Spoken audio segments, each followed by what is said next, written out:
welcome to Myth and Moonlight, where we journey together into peaceful slumber. I'm Aaron, your guide tonight as we drift into a world of gentle wonder. I'm so glad you've joined me this evening, creating this quiet space for yourself to rest and restore. In my own life, I've found that the moments between wakefulness and sleep can be the most magical, where our minds are free to wander through realms of possibility. Tonight, we'll explore a tale that reminds us of the quiet magic that exists in the forgotten corners of our world. It's a story about rediscovering wonder in a world that has forgotten how to dream. As you listen, you might find your own imagination awakening to possibilities long tucked away. There's a certain wisdom in allowing ourselves to believe, if only for a moment, in things beyond our understanding. This journey is about more than just a story. It's about reconnecting with that childlike part of ourselves that sees magic in the ordinary. In our busy lives, we often set aside our sense of wonder, but it remains within us, waiting to be remembered. Tonight, as you drift into sleep, you'll be invited to rediscover that gentle magic that exists in the quiet moments. So find a comfortable position, somewhere you can fully relax as our story unfolds. There's no need to do anything but listen and breathe. Let your body settle and your mind quiet as we begin our journey together into peaceful dreams.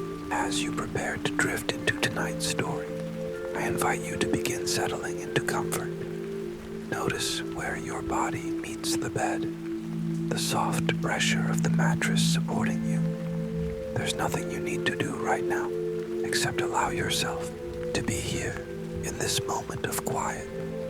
Many of us remember that feeling from childhood, the moment when an ordinary day suddenly revealed something extraordinary.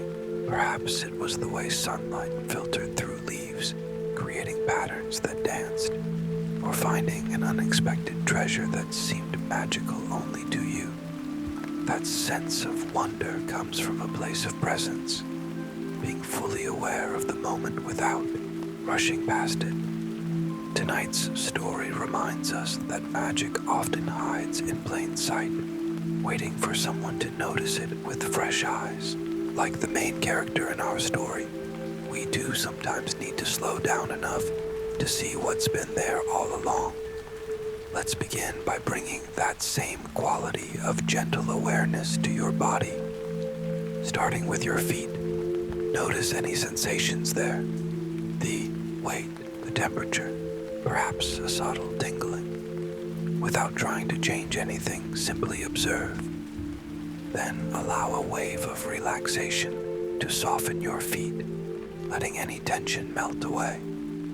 This relaxation flows slowly upward to your ankles, releasing any holding or tightness there. Your calves soften and relax, becoming heavy and comfortable. This gentle wave continues to your knees, easing any tension away as it passes. Your thighs become heavy and warm, sinking comfortably into the bed beneath you. The muscles of your hips and lower back unwind and release, allowing your spine to find its natural alignment. Your abdomen softens with each breath, rising gently as you inhale and falling as you exhale. This rhythm becomes slower and deeper naturally, without any effort on your part.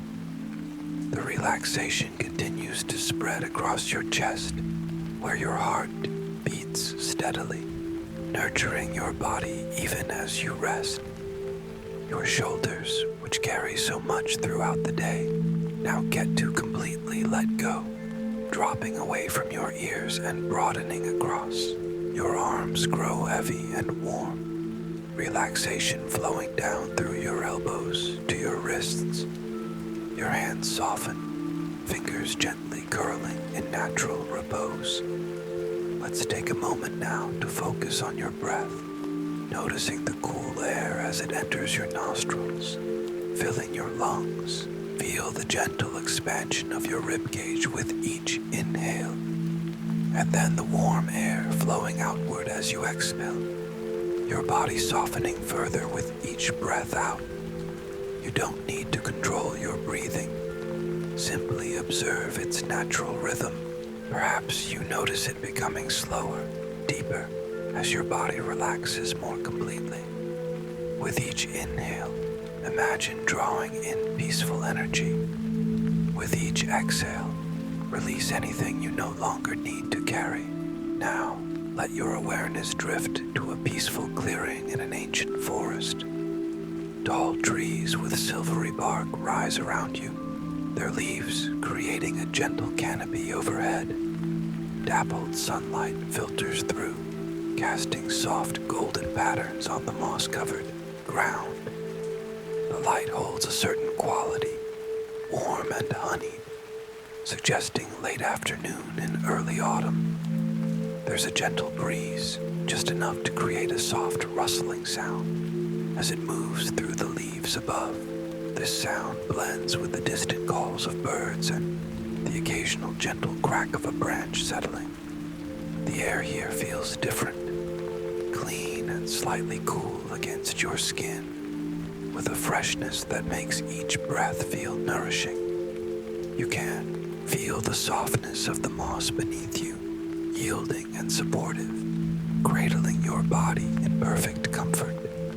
There's a pleasant weight to your limbs as they sink into this natural bed, as though gravity itself is gently holding you in place, keeping you safe and grounded.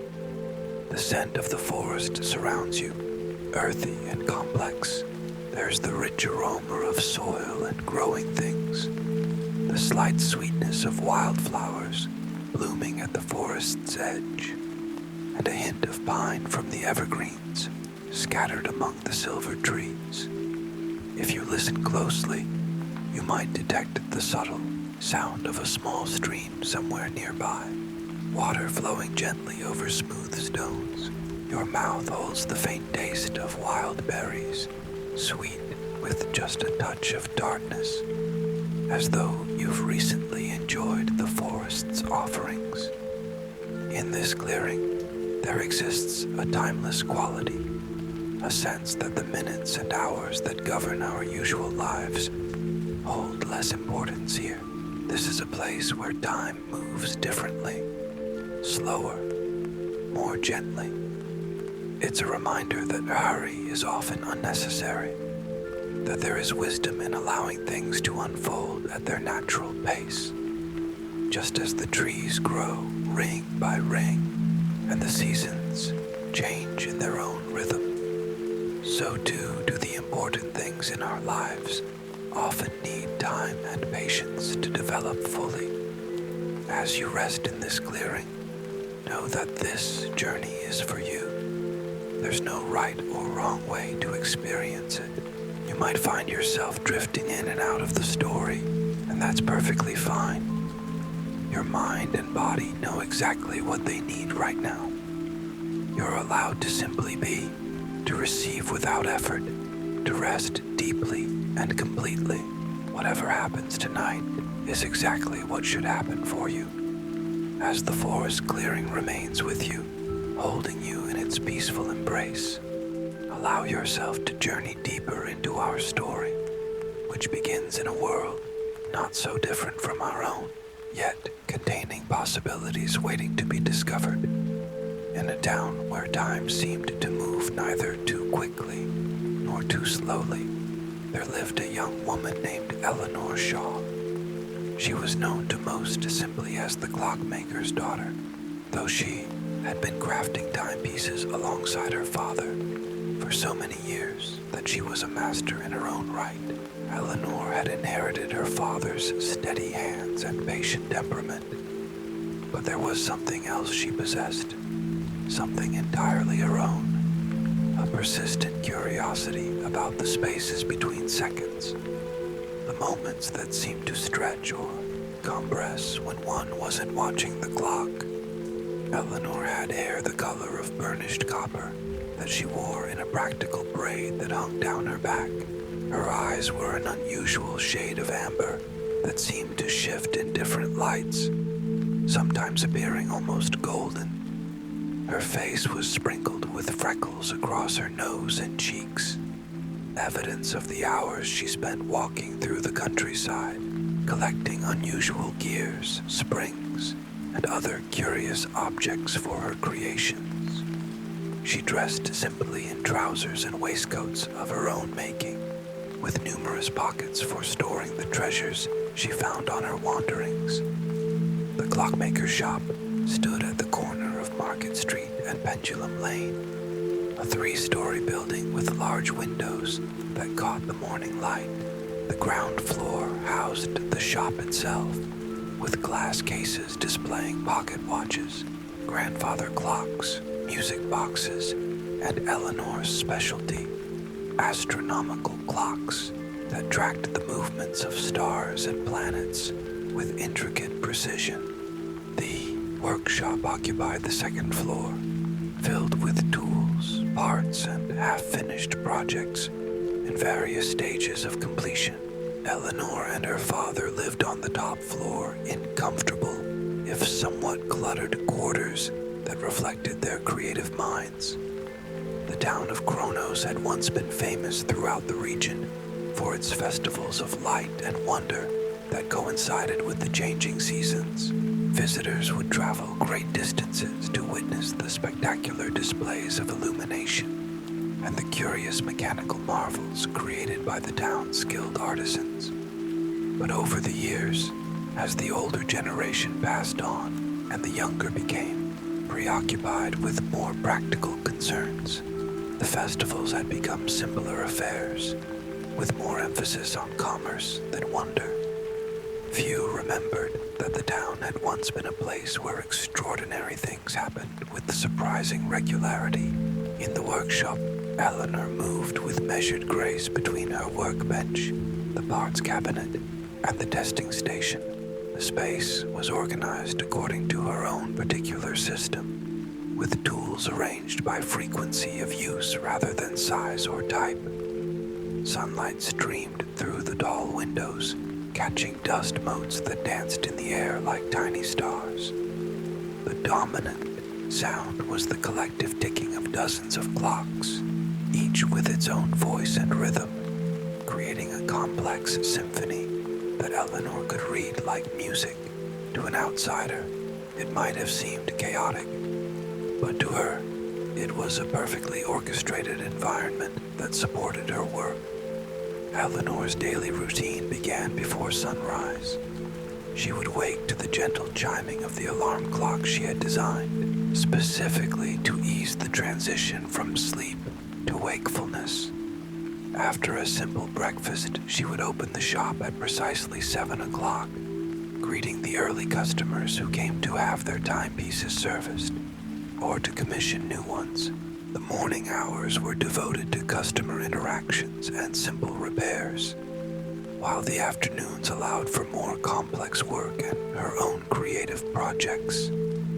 Evenings were spent with her father, discussing new techniques or designs over dinner, or sometimes walking through town, observing people and the subtle rhythms that governed their lives. There was a steadiness to Eleanor's existence, a reliability that gave her comfort. Yet beneath this orderly surface ran a current of quiet longing, a sense that something essential was missing from the world. On her walks, she often found herself looking up at the sky, searching for something she couldn't quite name. Her father noticed these moments of distraction, but said nothing, recognizing in his daughter the same restlessness that had led him to create increasingly complex timepieces throughout his life, as if trying to capture something that existed just beyond the reach of gears and springs.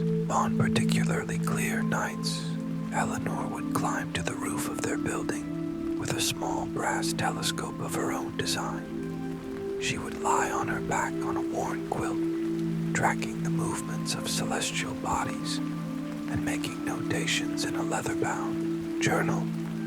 The vast expanse of stars above made her feel simultaneously small and part of something immeasurably grand.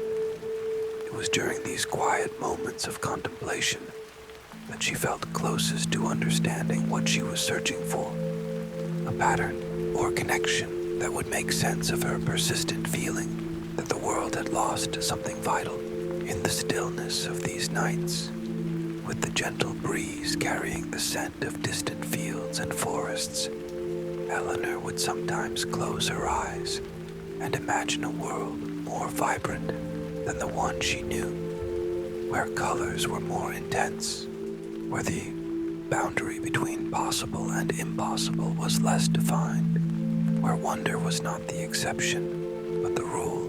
In these moments, her breathing would slow, her body would grow heavy against the rooftop, and she would hover in that delicious space between wakefulness and dreams, where anything might be possible. The clock shop was filled with the gentle ticking of dozens of timepieces, each with its own distinctive voice. Eleanor moved between them with practiced ease, making minute adjustments with tools so familiar they felt like extensions of her fingers. The morning light filtered through the large windows, casting golden rectangles across the polished wooden floor. Dust motes danced in these beams, swirling in patterns that Eleanor sometimes found herself following with her eyes, momentarily lost in their random choreography. "Eleanor, could you come look at this?" her father called from his workbench in the corner. William Shaw was a tall man with silver hair that stood up in tufts from running his hands through it while concentrating. Despite his 67 years, his fingers remained steady and his eyes sharp, particularly when examining the intricate inner workings of a timepiece. Eleanor set down the pocket watch she had been repairing and crossed to her father's station. "What is it?" she asked, leaning over his shoulder. "The Pemberton clock is doing it again," he said, gesturing to the ornate table clock before him. "Listen carefully." Eleanor closed her eyes and focused her attention on the sound. Among the background chorus of ticks and tocks, she isolated the distinctive voice of the Pemberton. There it was, slight hesitation every 13th second, almost imperceptible, but definitely present. "I hear it," she said, "but that's impossible. We replaced the entire escapement mechanism last month." Her father nodded, his expression a mixture of frustration and intrigue. "Indeed, we did. Yet here we are." He sat back, stretching his lower back. "Perhaps you'd like to take over this particular puzzle. I've been at it for 2 hours and could use a fresh perspective." "Of course," Eleanor said, already pulling up a stool. This was how knowledge had always passed between them, her father stepping aside when he recognized that a problem might benefit from her particular approach to horology. It was never explicitly stated, but they both knew that in some ways, Eleanor's understanding of time's mysteries had already surpassed his own. As her father moved to help a customer who had just entered the shop, Eleanor began the methodical process of diagnosing the clock's peculiar behavior.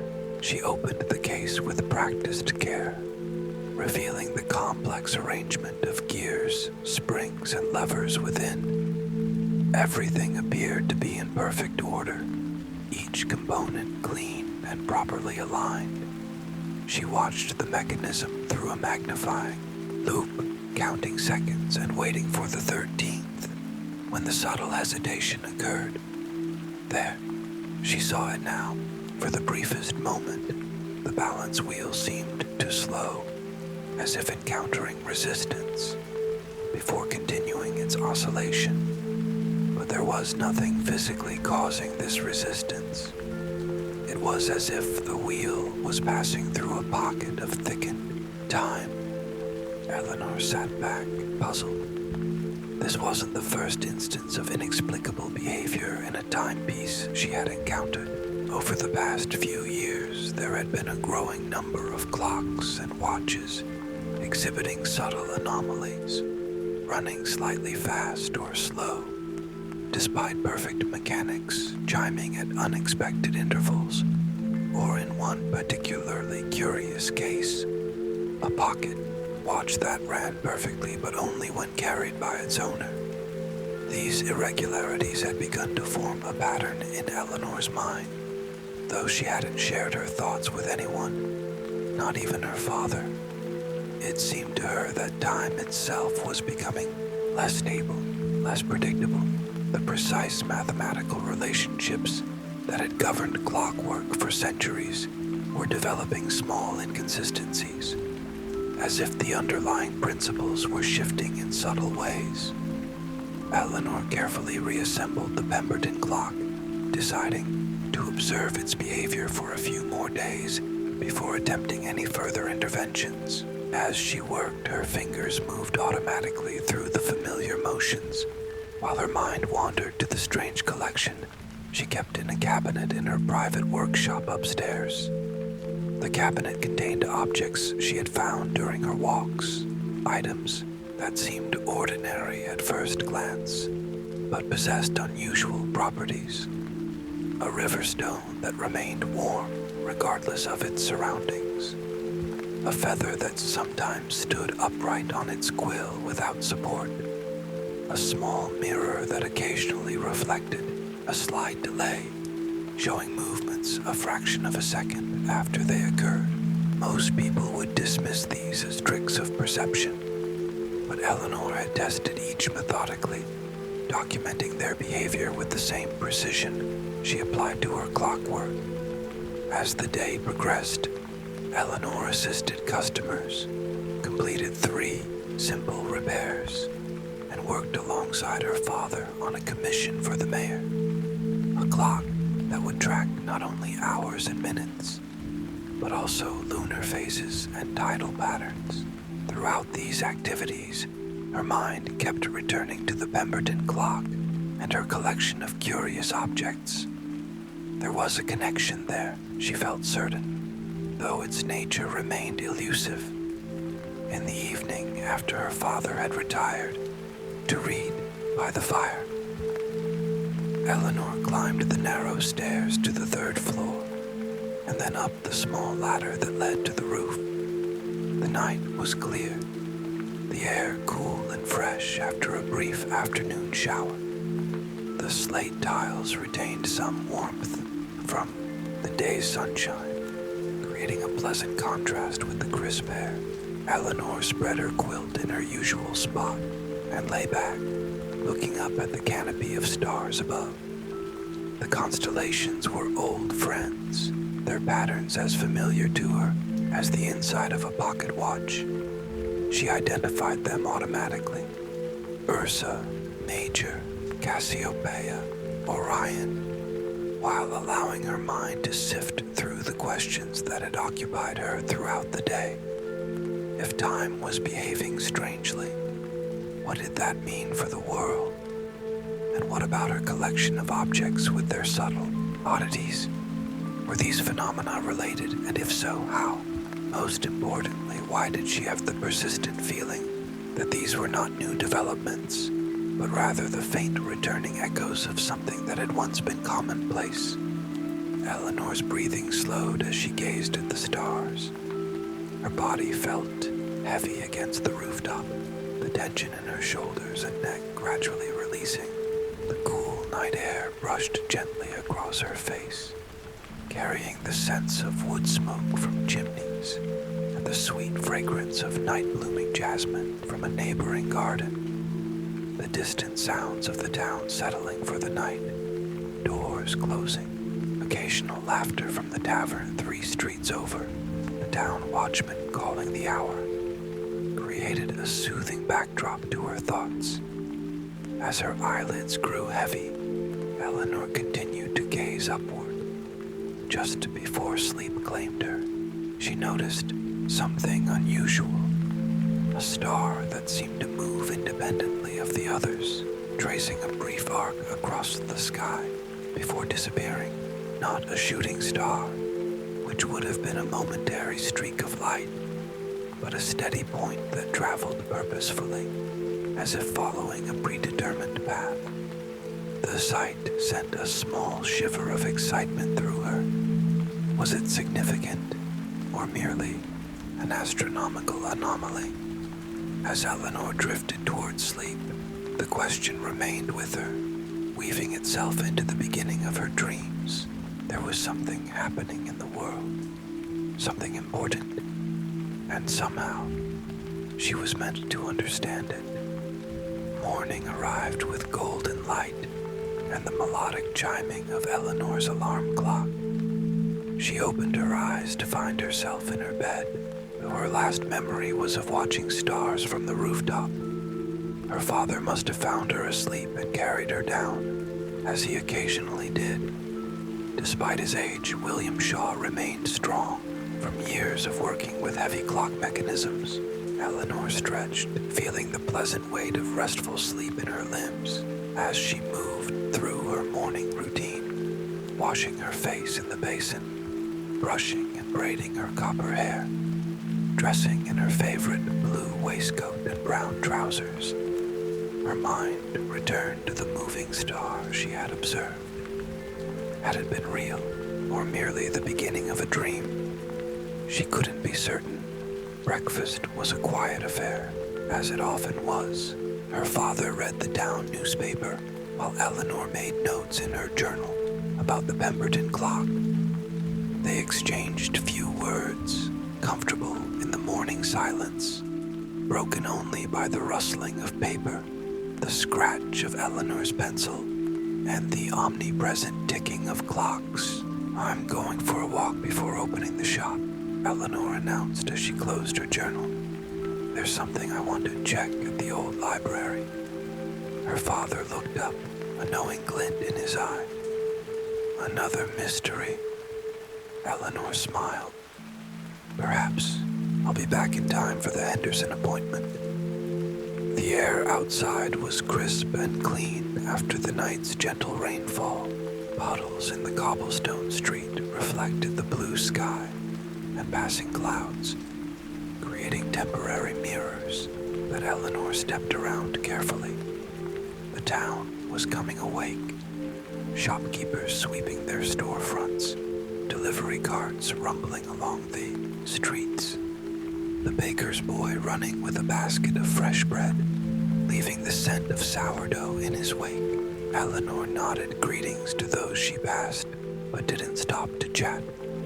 Her destination was the old library on the hill overlooking the town, a stone building that had once been the manor house of Kronos' founder. Now, it housed the town's collection of books, maps, and historical records, tended by Miss Winters, a librarian of indeterminate age who seemed to have an encyclopedic knowledge of the building's contents. The library was not yet open to the public, but Eleanor knew that Miss Winters always arrived early. She knocked on the heavy wooden door, and after a moment, it creaked open to reveal the librarian's thin face peering out. "Ah, Eleanor," she said, her voice soft yet clear, like the ring of a small silver bell. "I had a feeling I might see you today." This was not an unusual greeting from Miss Winters, who often seemed to anticipate visitors. Eleanor had long ago stopped being surprised by the librarian's prescience. "Good morning, Miss Winters. I was hoping to look at some of the old astronomical records, if you don't mind." "Of course, dear. You know your way to that section, I believe." She stepped aside, allowing Eleanor to enter the cool, book-scented interior. "The Weatherby Journal arrived last week. I've left it on the astronomy table, thinking it might interest you." Eleanor thanked her and made her way through the main hall, with its towering bookshelves and reading tables, to a circular room at the back. This had once been the Manor's observatory, and though the telescope was long gone, the domed ceiling remained painted with a map of the night sky. The room housed the library's collection of astronomical texts, star charts, and observation journals. The Weatherby Journal lay open on the central table. As Miss Winters had indicated, Professor Weatherby had been an astronomer of some renown who had spent several years in Kronos, half a century earlier studying what he described as celestial anomalies particular to the region. His work had largely been dismissed by the scientific community, but Eleanor had always found his observations intriguing. She sat down and began to read, her finger tracing along lines of faded ink. Weatherby described patterns of stellar movement that defied conventional astronomy. Stars that appeared to change position independently of the normal rotation of the night sky. Constellations that temporarily rearranged themselves. And most interestingly, points of light that seemed to move with purpose, following specific paths before vanishing. Eleanor's pulse quickened. This was exactly what she had witnessed the night before. According to Weatherby, these moving stars appeared in cycles, becoming more frequent over a period of weeks, before disappearing entirely for years at a time.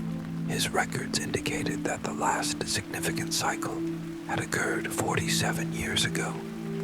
As she continued reading, Eleanor discovered that Weatherby had attempted to map the paths of these moving stars and had found that they often intersected at specific points. At these intersections, he had documented what he called temporal anomalies, instances where time seemed to briefly operate differently.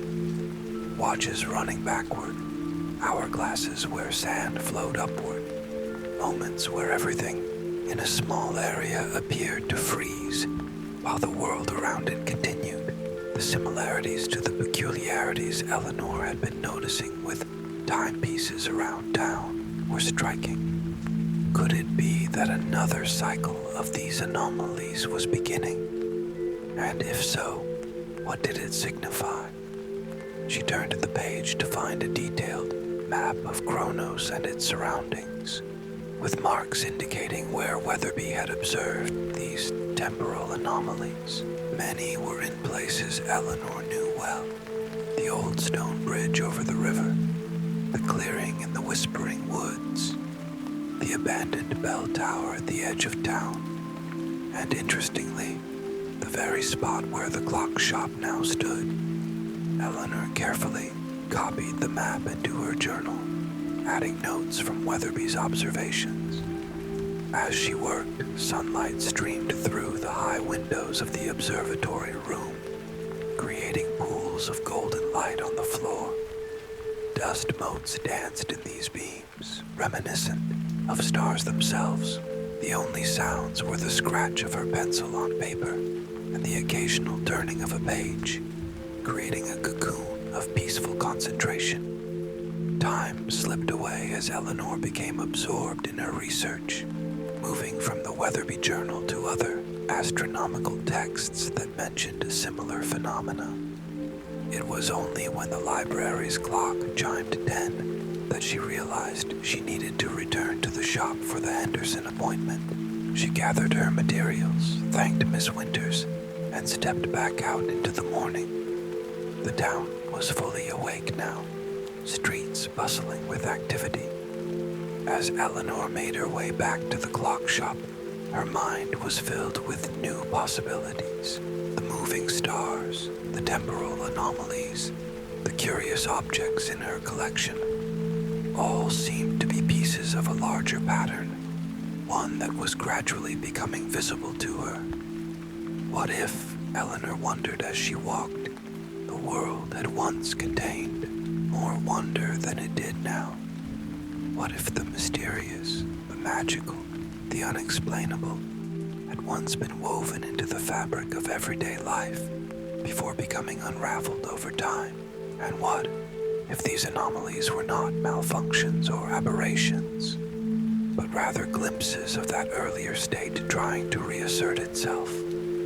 The thought filled her with both excitement and a strange sense of homecoming, as if she were on the verge of rediscovering something she had always known, but somehow forgotten. With each step back toward the clock shop, Eleanor felt more certain that she was meant to understand these mysteries, that perhaps in some way she didn't yet comprehend, she might even help to restore what had been lost. The Henderson appointment passed in a blur of technical discussion about a custom anniversary clock, and the remainder of the day was filled with the usual repairs and customer interactions.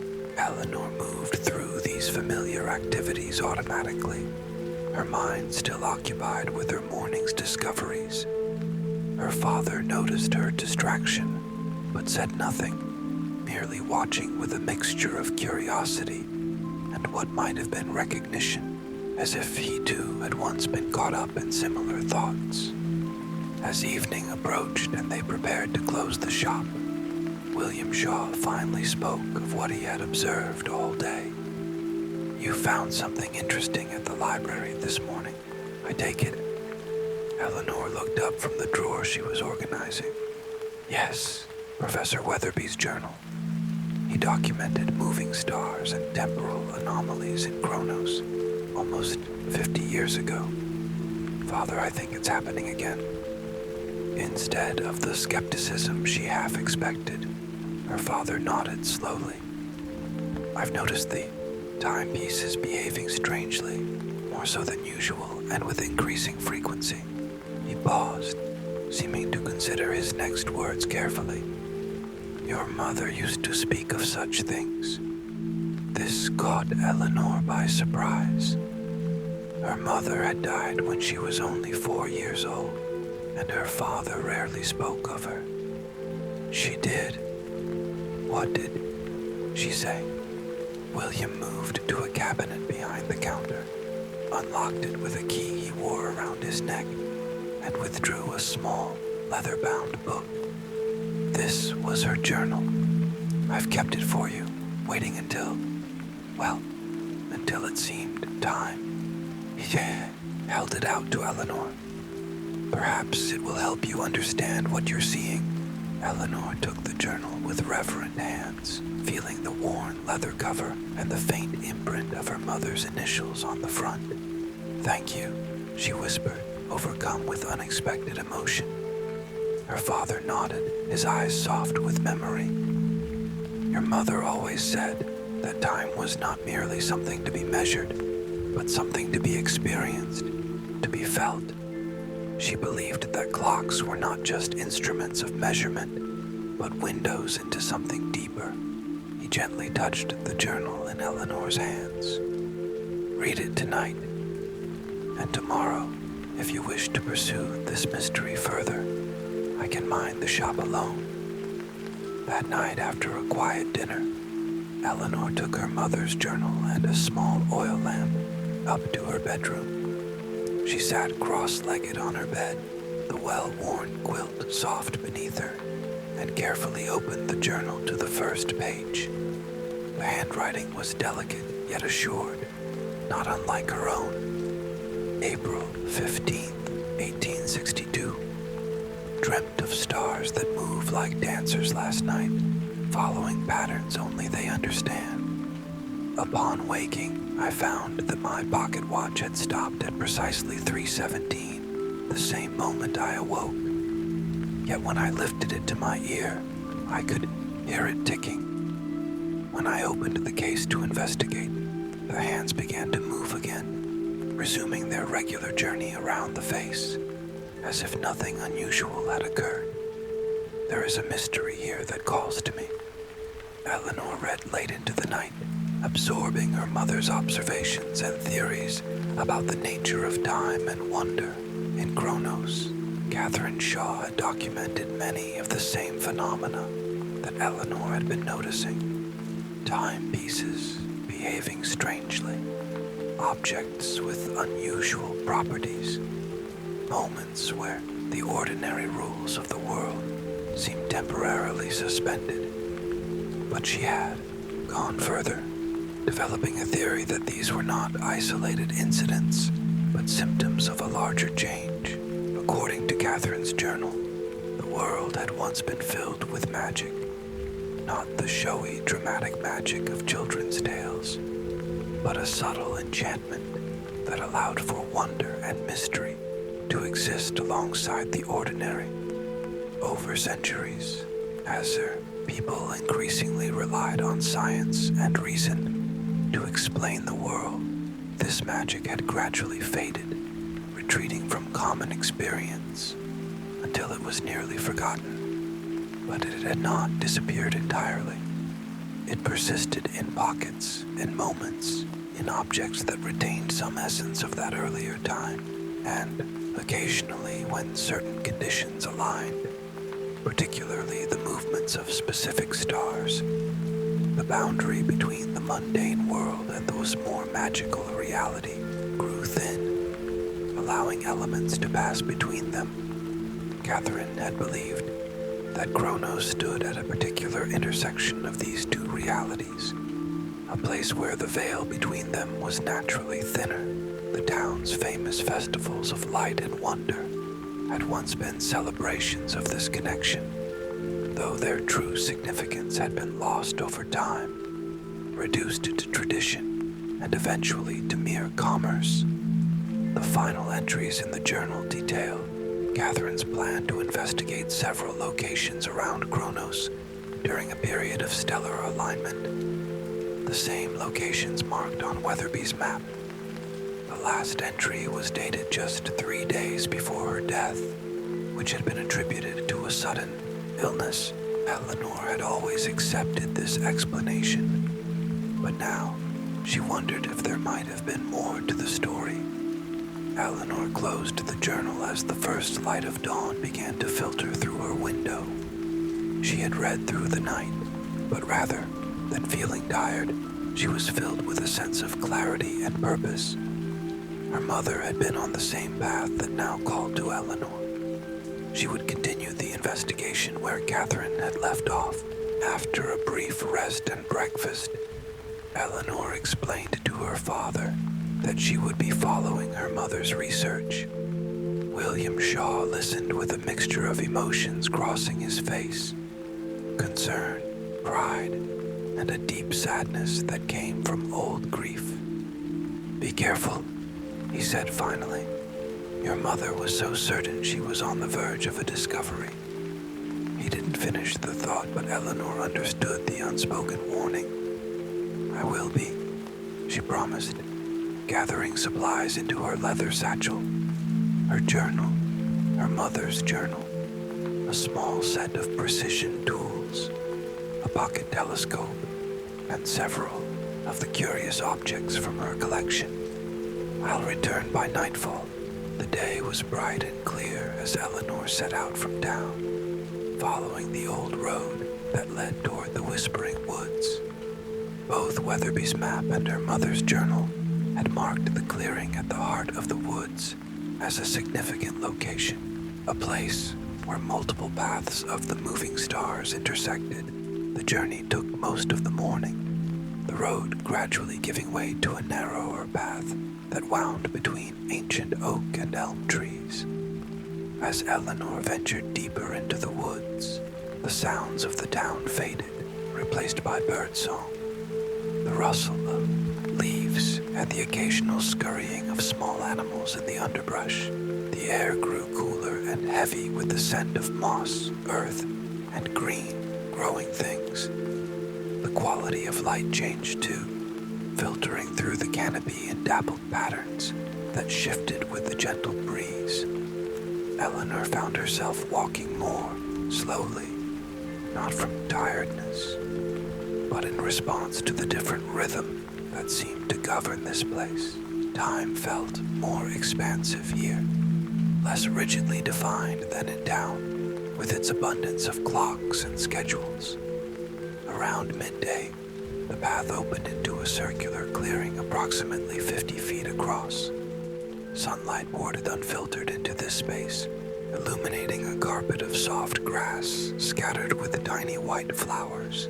At the center stood a single stone, roughly the size and shape of a lectern, its surface worn smooth by weather and time. Eleanor approached the stone slowly, feeling a subtle change in the atmosphere as she entered the clearing. The air seemed somehow thicker, more present against her skin. Sounds became both clearer and more distant, as if she were hearing them through water.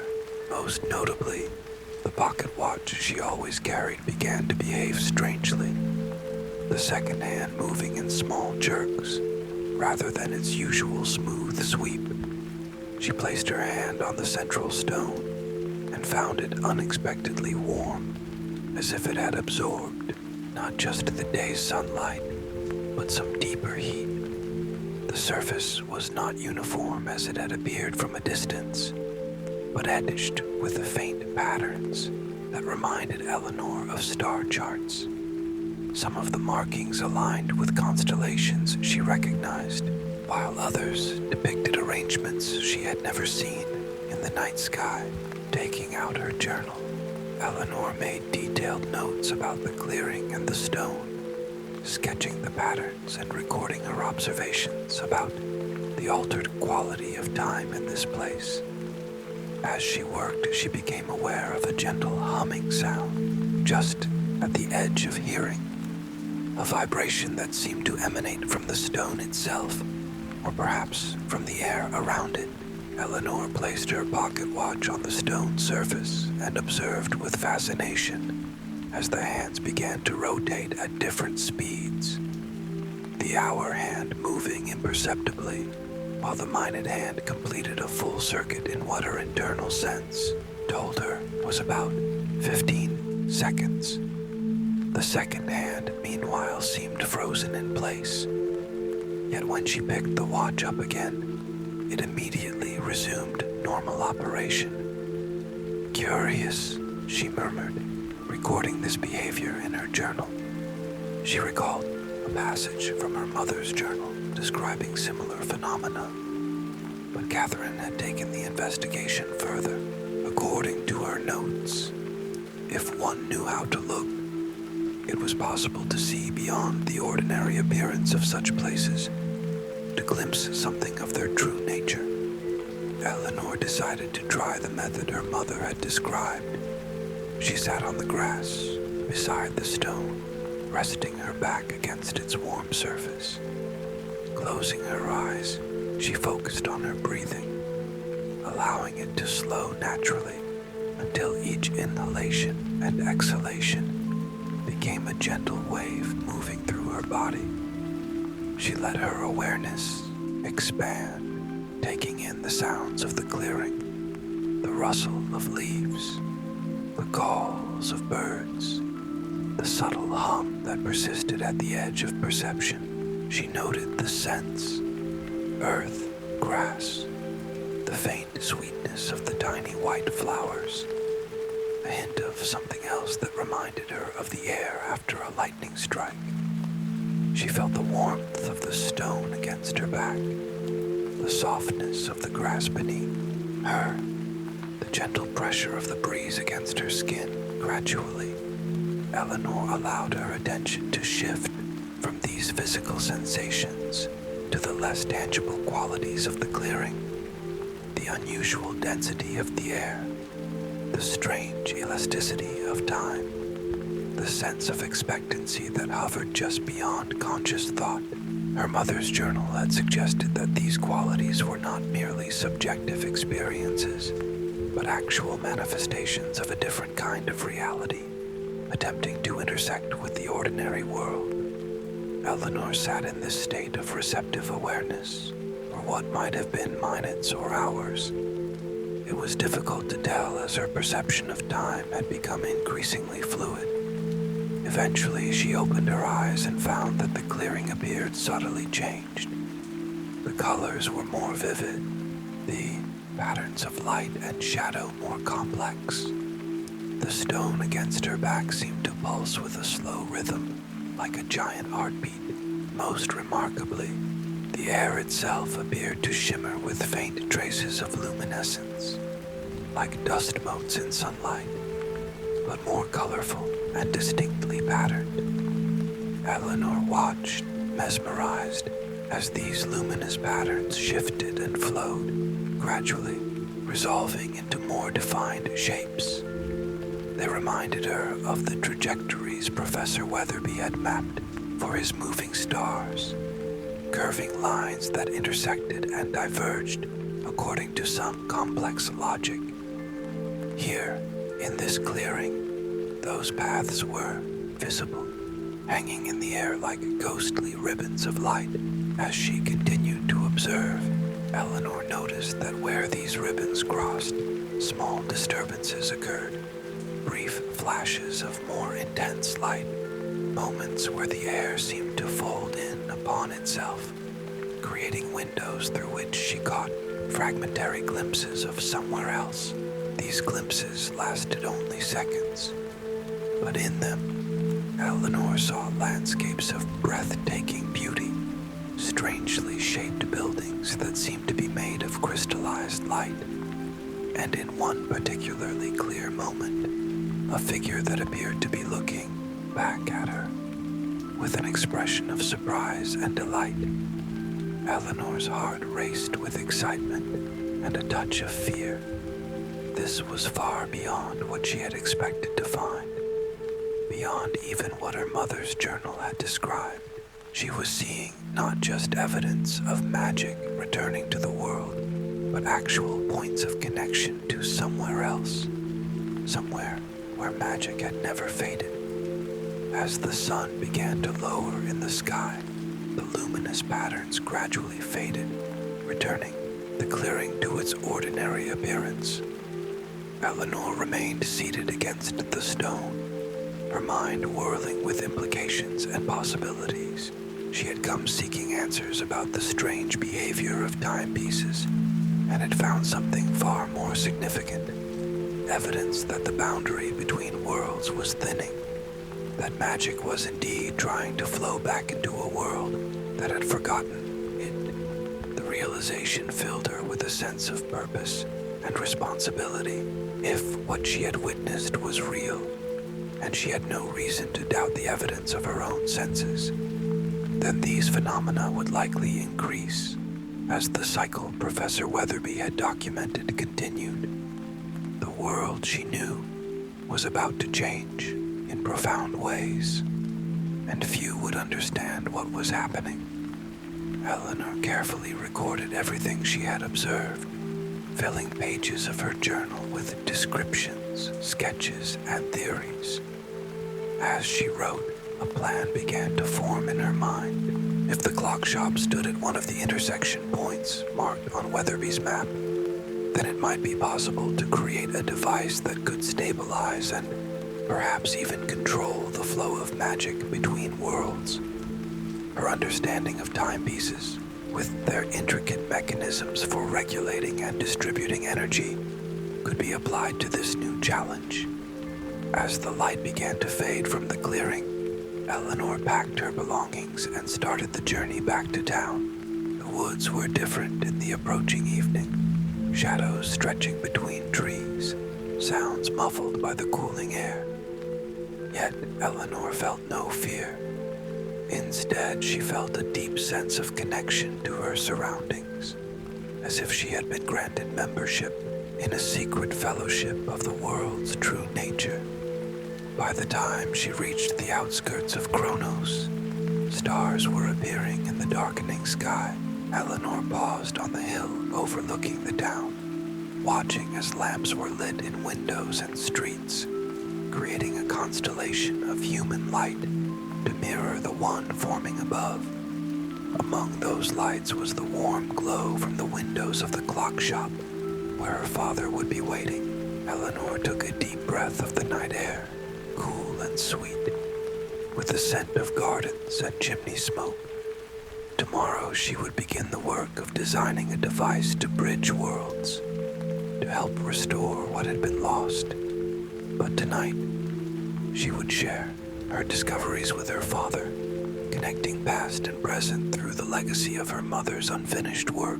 As she descended the hill toward town, Eleanor glanced upward one more time and saw a single star move purposefully across the sky, as if acknowledging her newfound understanding. She smiled, feeling the gentle weight of the responsibility she had accepted and the promise of wonder it contained.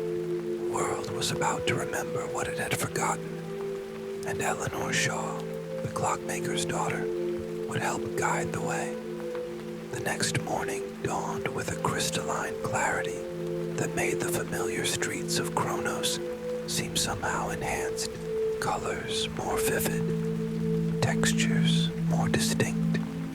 Eleanor had slept deeply after sharing her discoveries with her father, who had listened with growing wonder and eventually contributed his own observations, subtle changes he had noticed over the years, but had attributed to aging or imagination. In the night, Eleanor had dreamed of gears and stars, of mechanisms that bridged worlds, of timepieces that measured not just the passage of minutes, but the flow of magic between realities.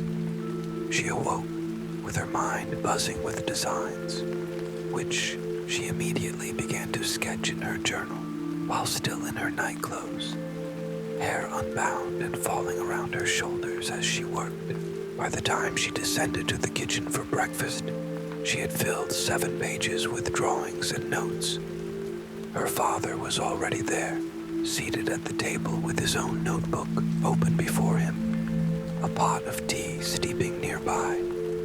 "I've been thinking," William said, without preamble, as Eleanor poured herself a cup of the fragrant tea, "about what you saw yesterday, and about your mother's theories." He turned his notebook toward her, revealing technical drawings not unlike her own. "If we're to build a device that can interact with these phenomena, we'll need to start with something that already seems sensitive to them."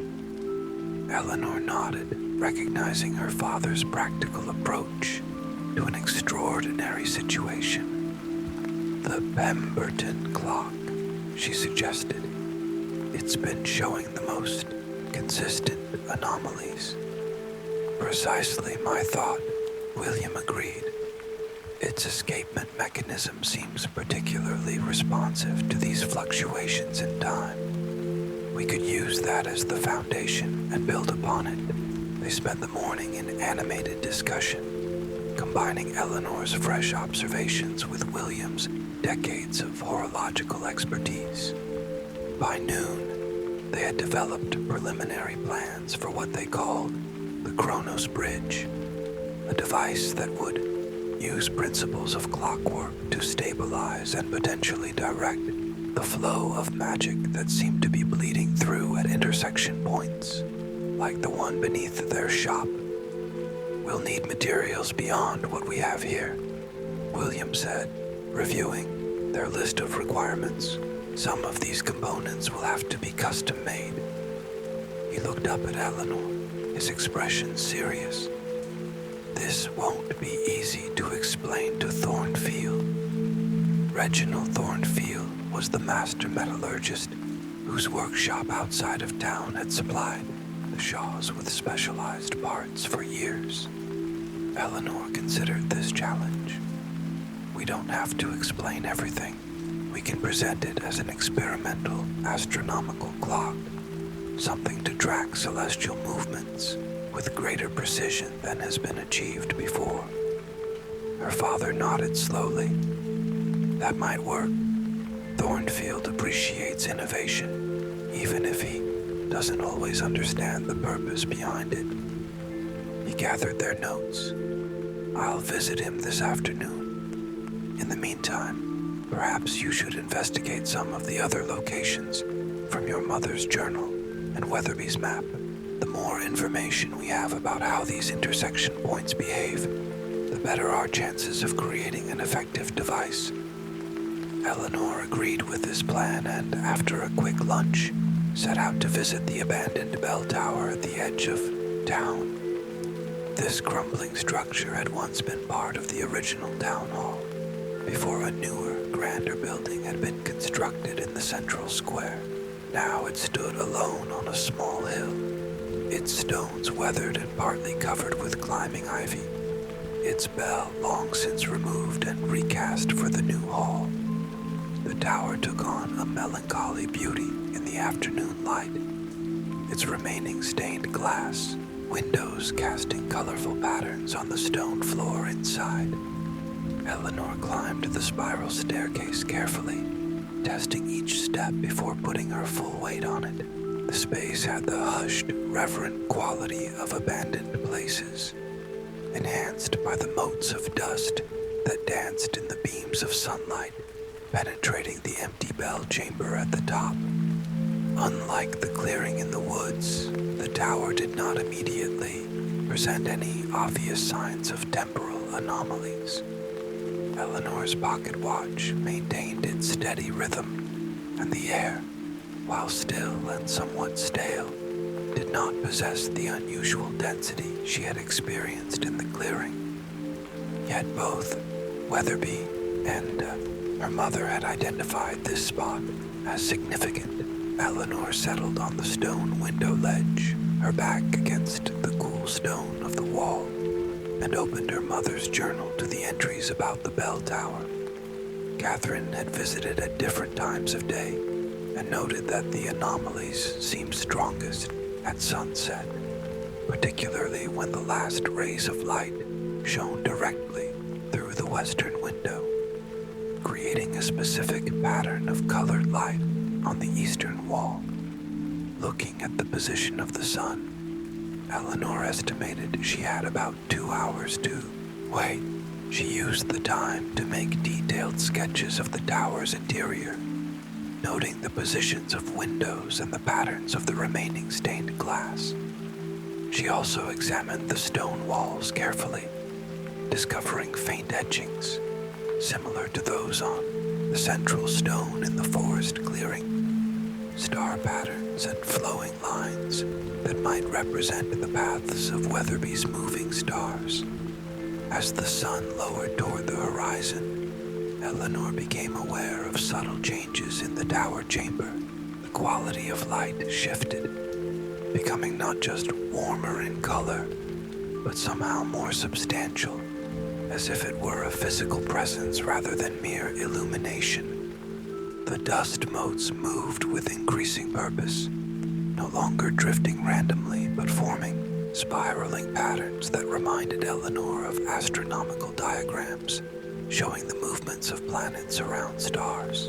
When the sun finally reached the position where its rays shone directly through the western window, the effect was breathtaking. The colored light from the stained glass projected onto the eastern wall, but instead of simply creating a pattern of colored shapes, it seemed to open a window into somewhere else. Within this rectangle of light, Eleanor could see a landscape that certainly did not exist outside the tower. A garden of impossible flowers whose blooms changed color as she watched beneath a sky where multiple moons of different sizes hung low on the horizon. The vision lasted only minutes before the sun moved beyond the optimal angle, but it was long enough for Eleanor to make quick sketches and notes. She remained in the tower until full dark, observing how the space returned to normal as the light faded, though with a lingering sense of potential, as if the boundary between worlds remained slightly thinner here than elsewhere. By the time Eleanor returned to the clock shop, her father had also returned from his visit to Thornfield. The metallurgist had been intrigued by their proposal and had agreed to create the specialized components they needed, though at considerable expense and with a timeline of several weeks for the more complex pieces. "We'll have to begin with what we have," William said, showing Eleanor the preliminary assembly he had started on their workbench. The base of the Kronos Bridge consisted of concentric rings of brass, each engraved with astronomical symbols and calibrated to rotate at different speeds. At the center was an empty space where the modified escapement from the Pemberton clock would eventually be installed. Over the following days, a rhythm developed. Mornings were spent in the shop, attending to regular customers and working on the Kronos Bridge. Afternoons saw Eleanor visiting the various intersection points identified in Weatherby's map and her mother's journal, documenting the specific ways in which magic manifested at each location and at different times of day. Evenings were devoted to analyzing these findings and refining the design of their device. The work was challenging but exhilarating. Each day brought new insights and adjustments to their plans. William focused primarily on the mechanical aspects of the Kronos Bridge, ensuring that its physical construction would be precise and durable. Eleanor concentrated on the theoretical principles that would allow it to interact with the magical phenomena they were observing, incorporating elements from her mother's research as well as her own observations. As the weeks passed, Eleanor began to notice changes throughout Kronos. Subtle at first, flowers blooming out of season, birds singing unfamiliar songs, clouds forming patterns that seemed almost deliberately symbolic. Then more pronounced effects, timepieces throughout, town behaving erratically, reports of strange sightings at twilight, dreams of unusual vividness shared by multiple people. The townspeople's reactions varied. Some dismissed these occurrences as coincidence or imagination. Others found them disturbing, a disruption of the predictable order they preferred.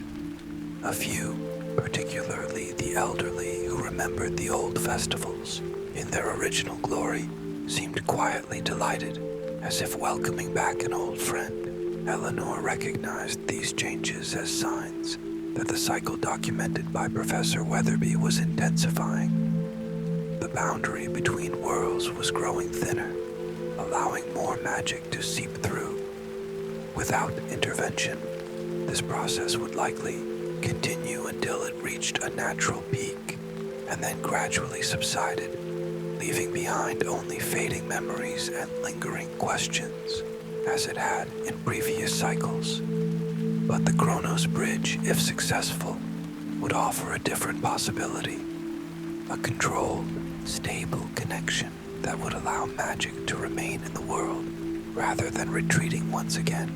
It was an ambitious goal, perhaps even a presumptuous one, but Eleanor was increasingly convinced of its importance. The world needed wonder, needed mystery, needed the kind of magic that expanded possibilities rather than limiting them to the strictly rational. One evening, as she sat on the roof of the clock shop, observing the increasingly frequent appearances of moving stars, Eleanor became aware of being watched. Turning slowly, she found herself facing a figure unlike any she had ever seen. Tall and slender, with skin that seemed to shimmer with an inner luminescence, and eyes the color of twilight. The figure was dressed in flowing garments that changed hue subtly as they moved, creating an impression of constant transformation. Eleanor's heart raced, but she felt no fear. Somehow she had expected this moment, had been preparing for it without realizing. "Hello," she said simply, her voice steady despite the extraordinary nature of the encounter. The figure inclined its head in acknowledgement. When it spoke, its voice was melodic and slightly otherworldly, as if coming from multiple directions at once. "You are the one who sees the paths between worlds." It wasn't a question, but Eleanor answered anyway. "Yes, I've been studying them, And more than studying, the figure said, moving closer with a grace that seemed to bend the normal rules of movement. You are building a bridge. Eleanor nodded, seeing no reason to deny it. The connection between our worlds is unstable. It comes and goes in cycles, leaving both sides diminished.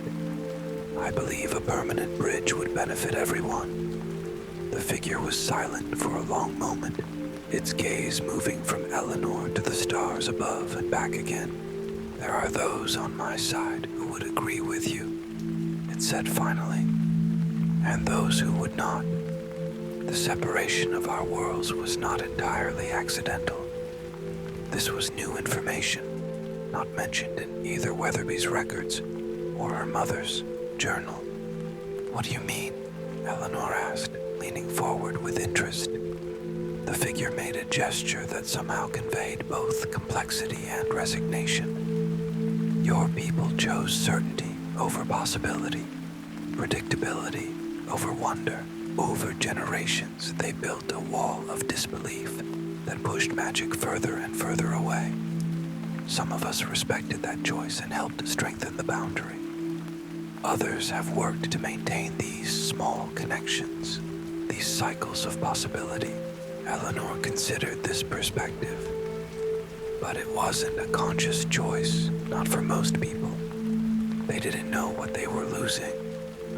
Perhaps not, the figure conceded, which is why some of us believed the time has come for a reconsideration. Your bridge, if successful, could allow for that. It gazed at Eleanor with an intensity that seemed to see through her surface to something deeper, but such a connection would require a guardian, someone who understands both sides and can help others navigate between them. The implication was clear, and Eleanor felt the weight of it settle around her like a mantle. I would be willing to serve as such a guardian, she said, the words emerging with a certainty that surprised her, though I still have much to learn about your world. The figure smiled, an expression of otherworldly beauty that sent a shiver of delight through Eleanor. Then learn you shall. It extended a hand, slender fingers emanating a soft glow. Come, there is something you should see before you complete your bridge. Eleanor hesitated only briefly before placing her hand in the figures. The moment their skin touched, the rooftop around them dissolved into streams of light and color. Eleanor felt a sensation of movement without motion, as if she remained perfectly still while the universe rearranged itself around her. When the streams of light settled into new forms, she found herself standing in a place unlike any she had ever seen or imagined. They stood in what appeared to be a vast circular chamber, whose walls, floor, and ceiling were composed of a material that resembled glass, but flowed like liquid, refracting light in ways that created constantly shifting patterns. The chamber was filled with objects that Eleanor initially took to be sculptures, but soon realized were mechanisms, devices of incredible complexity and beauty that combined elements of clockwork, light, and some other principle she couldn't identify. This is the Hall of Time, the figure said, guiding Eleanor toward the center of the chamber, or one translation of its name, at least. Here, we study and maintain the relationships between different flows of time across the worlds. Eleanor gazed around in wonder, her clockmaker's mind trying to comprehend the principles behind the devices she was seeing. They resembled clocks and astronomical instruments in some ways, but operated according to laws she didn't understand, measuring dimensions beyond the linear progression of seconds, minutes, and hours. Your Chronos Bridge, the figure continued, will connect to this place, whether you intended to or not. The location you've chosen sits at a juncture of temporal currents that flow directly into the hall, Eleanor's mind raced with implications. Then the anomalies we've been observing with timepieces are echoes of our work here.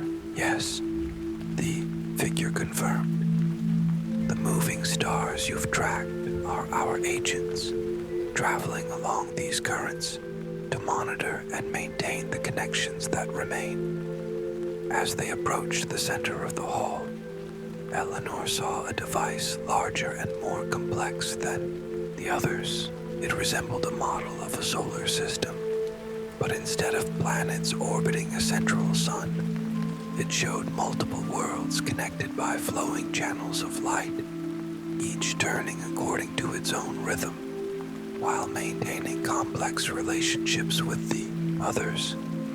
This is a representation of the current state of connections between worlds, the figure explained. As you can see, the connection to your world here is tenuous and fluctuating. It indicated a sphere of blue-green that Eleanor somehow knew represented her own reality.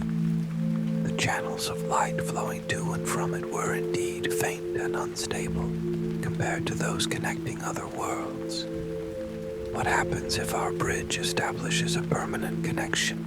Eleanor asked, trying to envision how this cosmic model would change. The figure's expression became more serious. That depends greatly on how the bridge is constructed and maintained. A well-designed connection, properly governed, would allow for beneficial exchange between our worlds. Wonder and possibility flowing to yours. Stability and innovation flowing to ours. But an uncontrolled or poorly conceived connection could have unpredictable effects on both sides. Eleanor nodded, understanding the responsibility more clearly now. That's why you've shown me this, so I can adjust our design to harmonize with your systems here. Yes, the figure said, sounding pleased. You understand quickly. Your mother did as well. Eleanor's breath caught. You knew my mother. The figure's eyes softened with what might have been sadness. Catherine Shaw came closer than anyone before her to understanding the true nature of the connection between our worlds. She visited this hall much as you are doing now, but the time was not yet right for a permanent bridge, and she accepted that, choosing to document her findings for a future generation. It paused, watching Eleanor closely. She would be proud of what you've accomplished. Emotion welled up in Eleanor, a mixture of gratitude for this connection to her mother and renewed determination to complete the work Catherine had begun. Thank you for showing me this, she said. I'll need to adjust our design based on what I've learned. And we will help, the figure said. There are those of us who believe, as you do, that the time has come for a more stable connection between our worlds. It made a gesture toward one of the nearby mechanisms, which responded by producing a small, crystalline object that floated through the air to hover before Eleanor. This contains information that will help you align your bridge with our systems. It can only be read by someone who has visited the Hall of Time, so guard it carefully. Eleanor accepted the crystal, which felt surprisingly warm against her palm and seemed to pulse with an inner light that synchronized with her heartbeat. As soon as she touched it, she felt knowledge begin to unfold in her mind, not as words or images, but as a deep understanding of principles she had previously only glimpsed. It's time for you to return, the figure said, as the crystal's light settled into a steady glow. The currents that allowed your passage here will shift soon. Before Eleanor could respond, the Hall of Time began to dissolve around her, transforming once again into streams of light that rearranged themselves into the familiar setting of the clock shop's roof. The figure remained beside her until the last moment, then seemed to merge with the swirling patterns of light, leaving Eleanor alone under the night sky. But not entirely alone, she realized, looking down at the crystal still warm in her hand, and not unchanged. The knowledge contained in the crystal continued to unfold in her mind, revealing how the Chronos Bridge should be adjusted to create a harmonious connection with the systems in the Hall of Time. Eleanor descended to the workshop, where her father was still awake, working on a component of the bridge. William looked up as she entered, his expression changing from concentration to concern as he registered something different about his daughter. "Eleanor, are you all right? You look..." He paused, searching for the right words. "You look like you've seen something remarkable."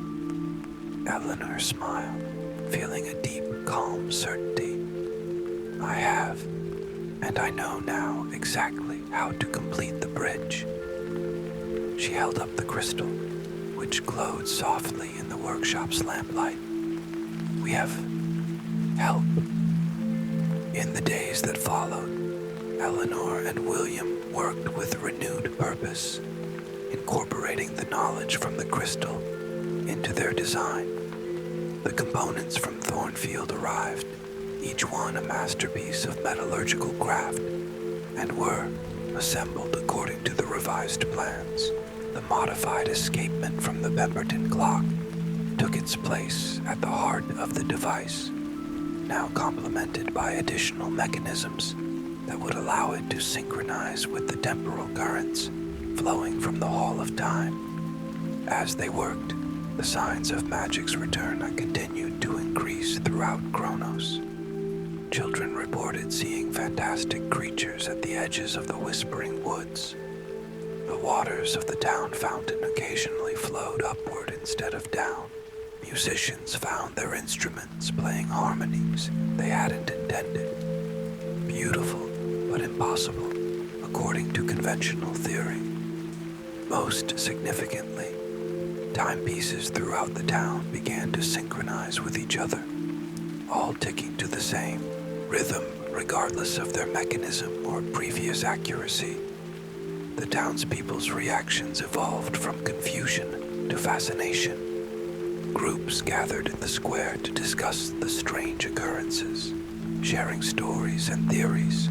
Some of the older residents began to recall details of the original festivals that had been lost over the years, speaking of ceremonies and celebrations that had once honored the connection between worlds. Mayor Harrington, initially skeptical and concerned about the disruption to town life, paid a visit to the clock shop to inquire about the phenomena. Eleanor, guided by an intuition she had come to trust, showed him the nearly completed Chronos Bridge and explained its purpose in terms he could accept. A device to stabilize the unusual temporal fluctuations affecting the town. The mayor, a practical man but not immune to wonder, studied the bridge with cautious interest. "And you believe this will normalize things?" he asked, carefully avoiding any mention of magic or other worlds. "It will establish a balance," Eleanor answered truthfully, if not completely. "The fluctuations won't stop entirely, but they'll become more predictable, less disruptive." This seemed to satisfy Mayor Harrington, who offered the resources of the town to assist with the final installation if needed. Eleanor thanked him, but explained that the delicate nature of the work required only her and her father's hands. The mayor departed with a mixture of relief and lingering curiosity, having given his tacit approval to their project on the evening chosen for the activation of the bridge. When Professor Weatherby's calculations and the crystal's knowledge indicated optimal alignment of the temporal currents, Eleanor and William made final preparations in the workshop. The Chronos Bridge now stood complete, a marvel of brass, silver, and crystal that combined the precision of master clockwork principles drawn from another world. At its heart, the modified escapement from the Pemberton clock waited to begin its new role as regulator of magic's flow. "Are you certain about this?" William asked, his voice quiet in the hush that had settled over the workshop. "Once begun, this cannot be easily undone." Eleanor looked at her father, seeing the concern in his eyes, but also the trust. "I'm certain," she said. "This is what Mother was working toward. It's what the world needs, even if it doesn't know it yet." William nodded, accepting her conviction. "Then, let us begin." Together, they initiated the starting sequence they had designed. Eleanor inserted the crystal from the Hall of Time into its mounting at the top of the bridge. William wound the primary mechanism with a special key of his own making. Finally, Eleanor released the escapement, allowing the bridge to begin its work. For a moment, nothing seemed to happen. The workshop remained quiet, except for the gentle ticking of the bridge's mechanism, initially indistinguishable from the sound of any well-made clock. Then, gradually, the quality of the sound began to change, taking on harmonics and overtones that seemed to resonate with something beyond normal hearing. The crystal at the top of the bridge began to glow, subtly at first, then with increasing brightness that somehow didn't hurt the eyes to look at.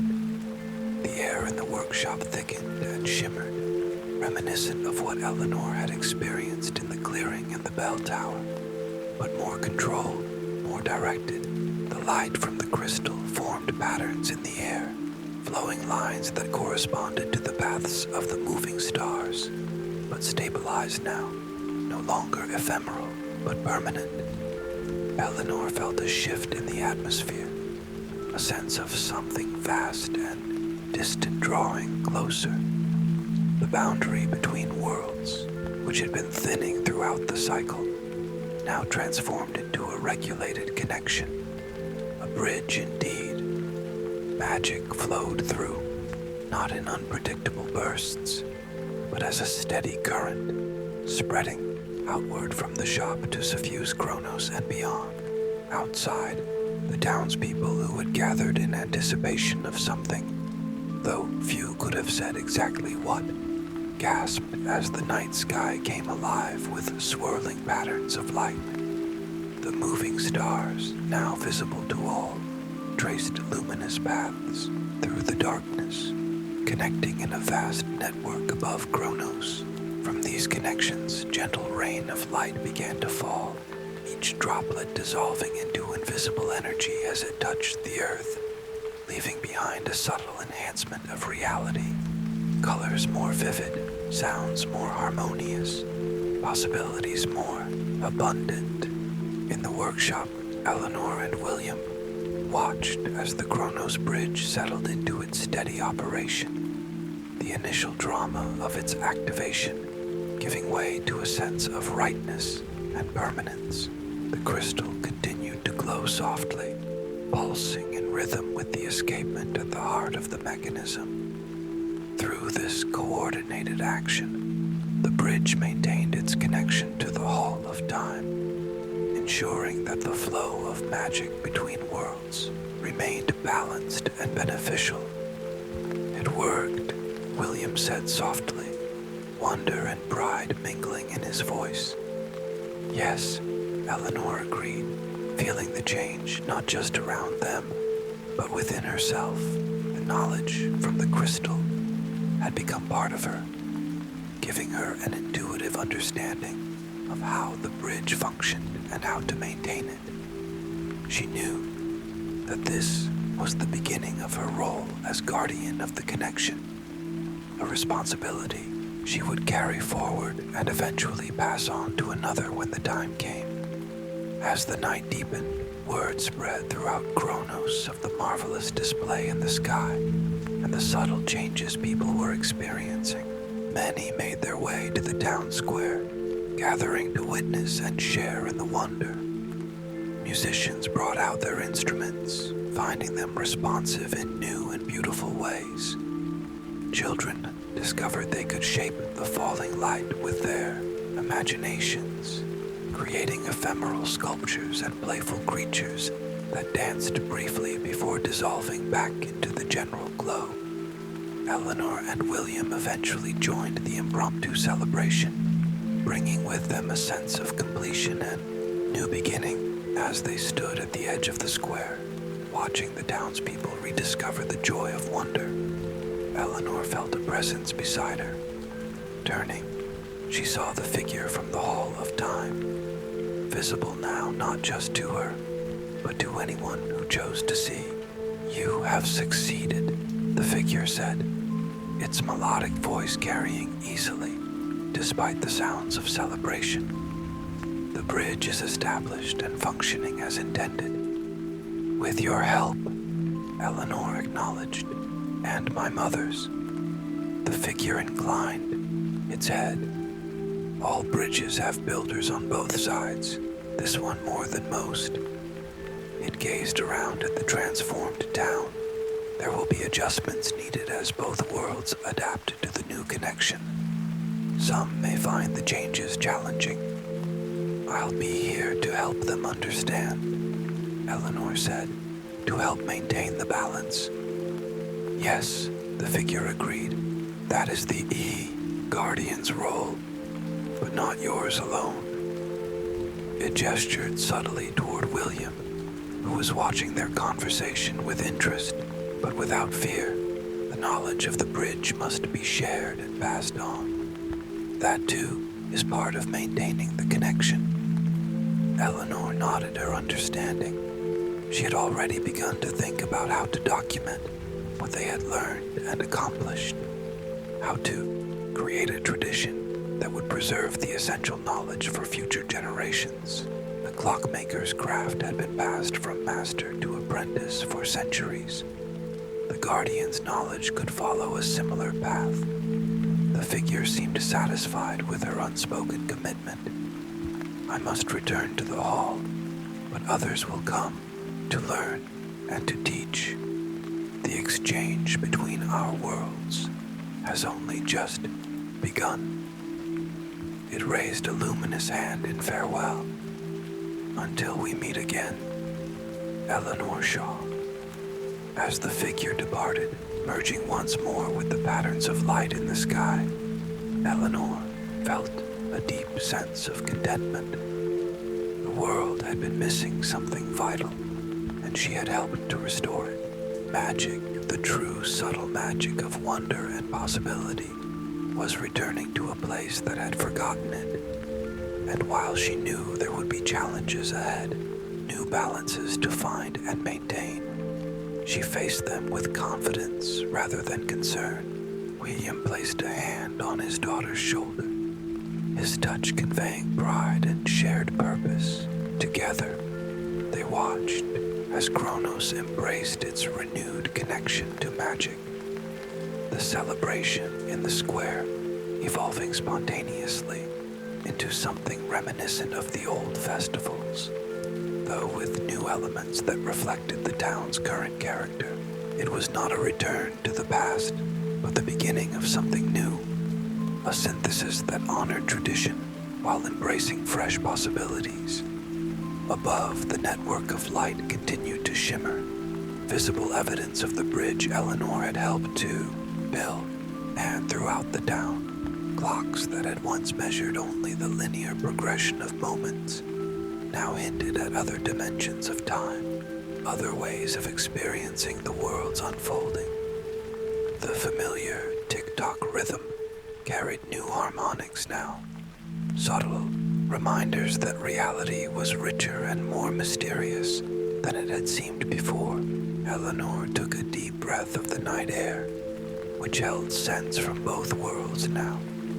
The familiar smoke and flowers of Kronos, mingling with hints of the impossible blooms she had glimpsed through the window of light in the bell tower. This blending of realities was exactly what she had hoped for.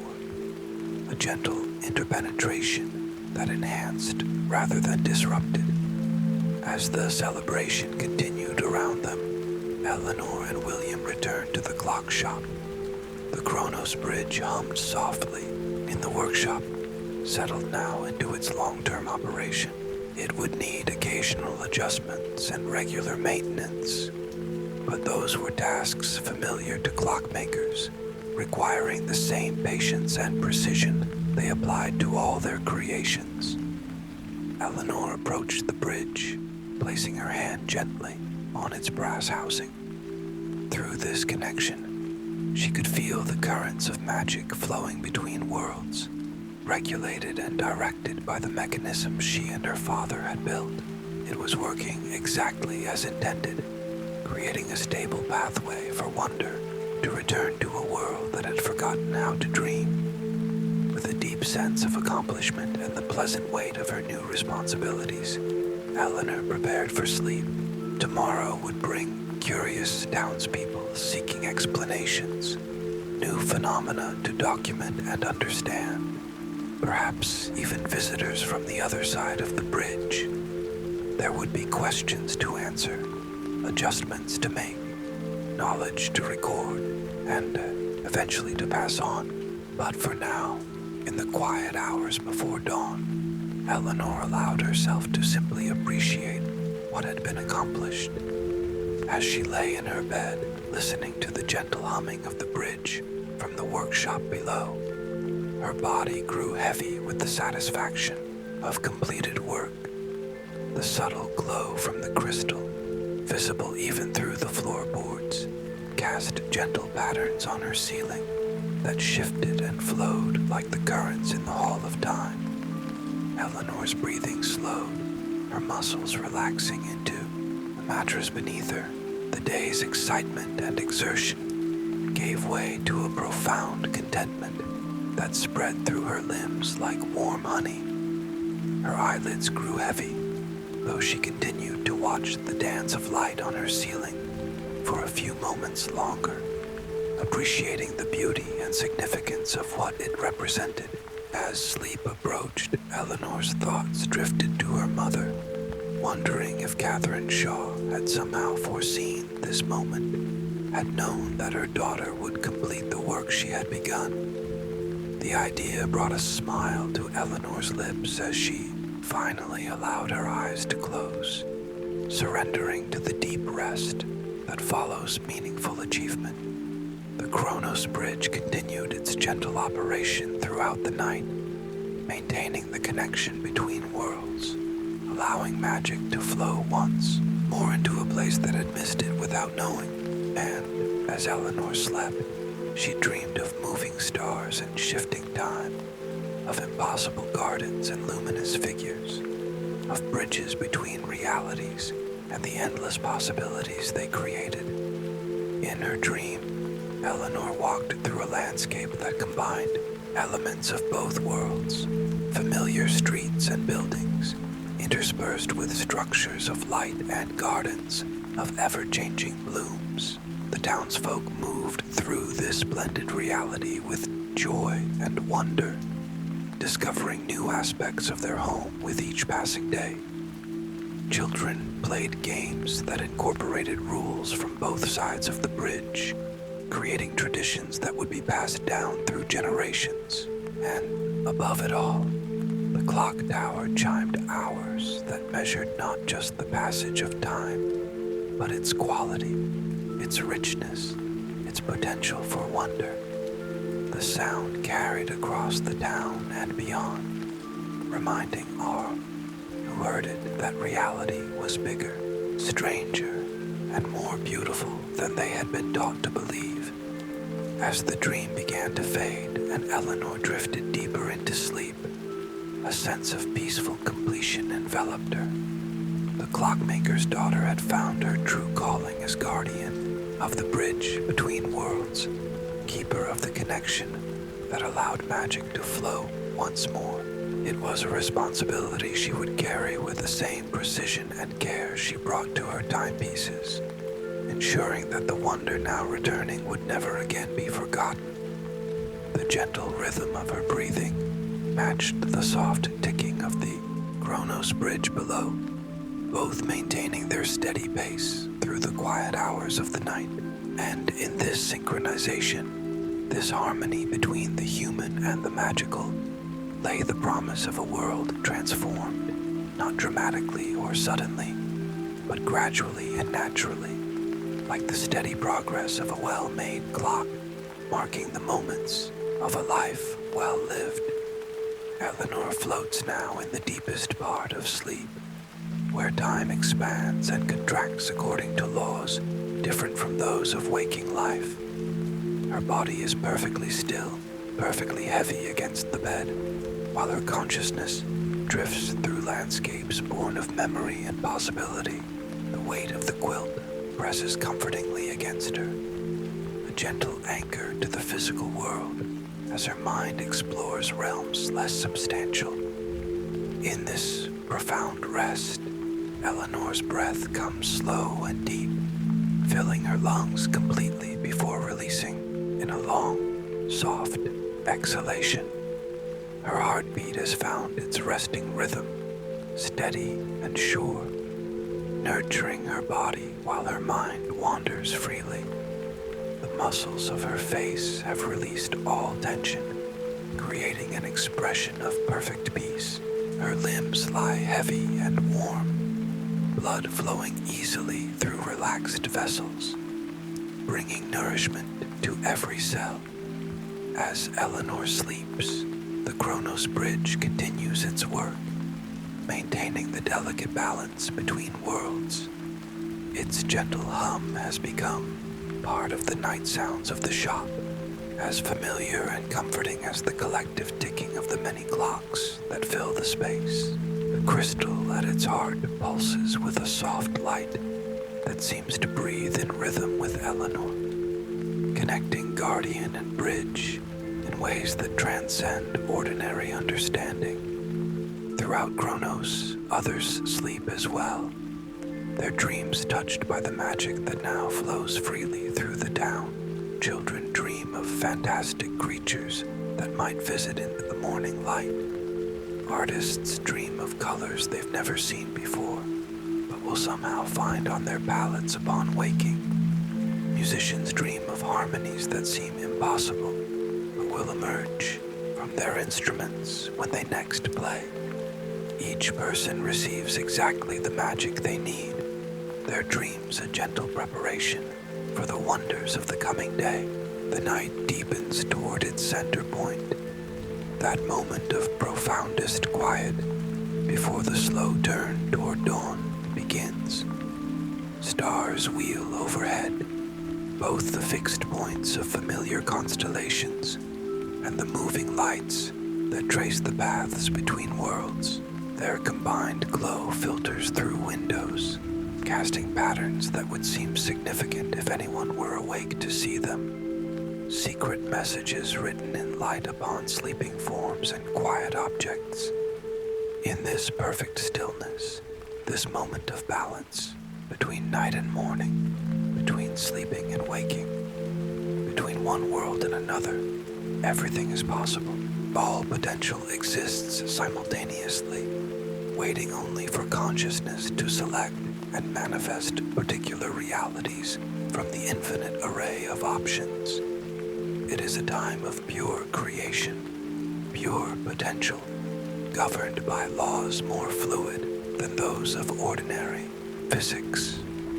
Eleanor's breath continues its slow, steady rhythm, carrying her through these midnight depths with the same reliability that has always characterized her approach to life. Even in sleep, there is a precision to her, a beautiful exactitude that makes her the perfect guardian for the bridge between worlds. She understands in her very being the importance of balance, of measured progress, of harmony between different systems. As the night begins its imperceptible shift toward morning, Eleanor's sleep lightens slightly, bringing her dreams into sharper focus.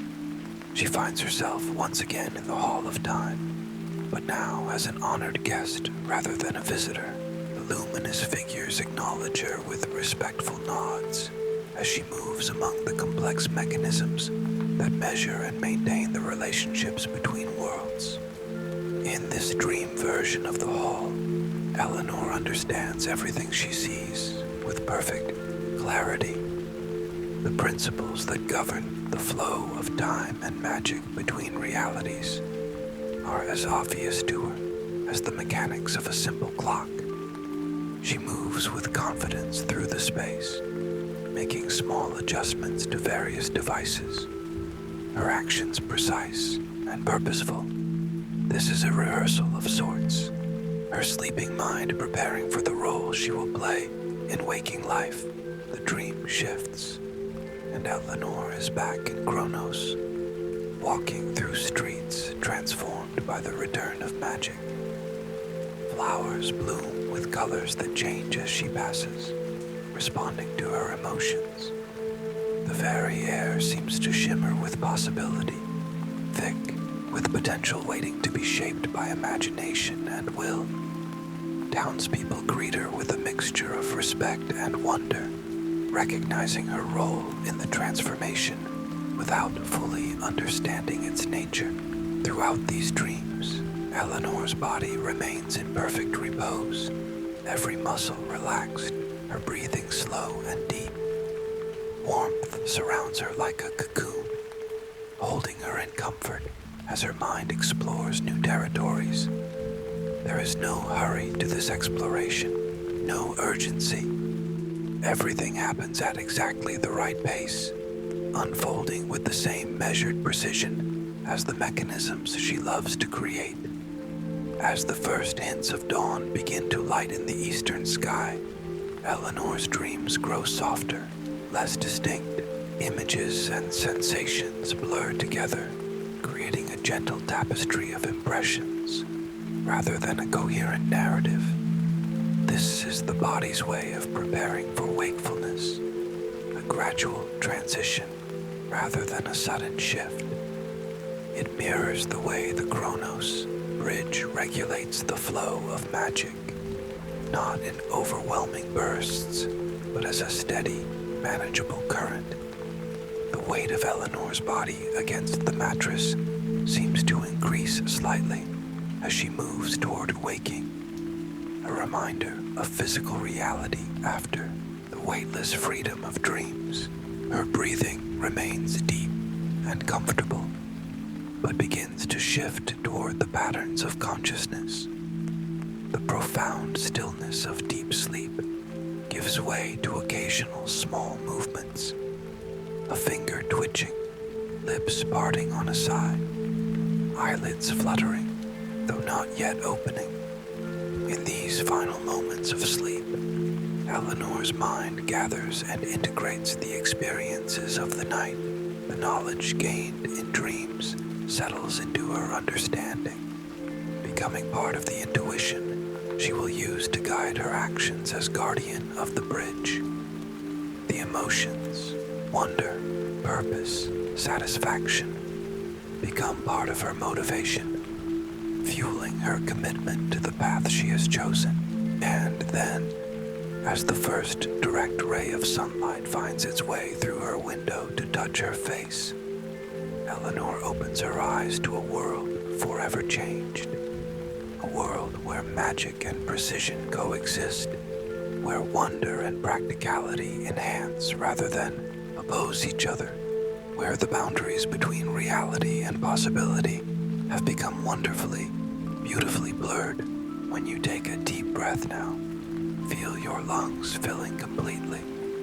Notice the subtle expansion of your rib cage, the slight rise of your abdomen. Hold that breath for just a moment, feeling the stillness it creates within you. Then exhale slowly, completely, allowing your body to sink a little deeper into the bed. With each breath out, the air flows out effortlessly, carrying tension away with it. Your body grows increasingly heavy against the mattress, a pleasant, comfortable weight that anchors you in deep relaxation. Your limbs feel warm and soft, muscles releasing any remaining tension. There's a gentle tingling sensation, perhaps, a sign of increased circulation as your body continues to relax more deeply. With each breath, you drift further into this peaceful state.